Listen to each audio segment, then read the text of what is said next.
జగన్ పరిపాలనకి చంద్రబాబు పరిపాలనకి తేడా ఏంటి? జగన్ పరిపాలనకి చంద్రబాబు తేడా ఏమిటి అంటున్నారు కదా. జగనన్న ప్రజల గురించి ఆలోచించారన్నా. జగనన్న ఖచ్చితంగా ప్రజల గురించి ఆలోచించారు కాబట్టే ఆయన ప్రజల గురించి ఆలోచిస్తూ ఉన్నారు అన్న వైఎస్ జగన్మోహన్ రెడ్డి అన్న గారు.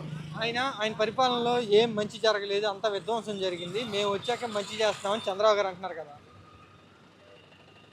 అంటే వాళ్ళు విమర్శలు సార్, అవన్నీ పట్టించుకోకూడదు. మనం విమర్శలు ఎన్నో వస్తుంటాయి, పట్టించుకోకూడదు.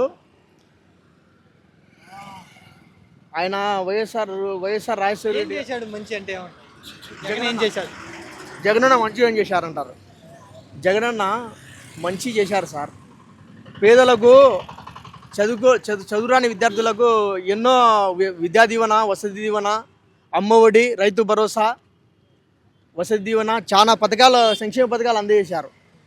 ఖచ్చితంగా అందజేశారు సార్. అది ప్రజలకు తెలుసు. ఇప్పుడు చంద్రబాబు గారు ఇక్కడ ఇస్తున్నారు కదా, సంక్షేమం అభివృద్ధి రెండు. చంద్రబాబు గారు సంక్షేమం అభివృద్ధి రెండు ఇస్తున్నారు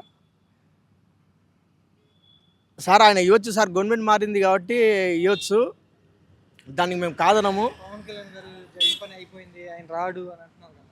లేదు సార్, ఖచ్చితంగా ఇప్పుడు 2029 ఎన్నికల్లో ఖచ్చితంగా వైఎస్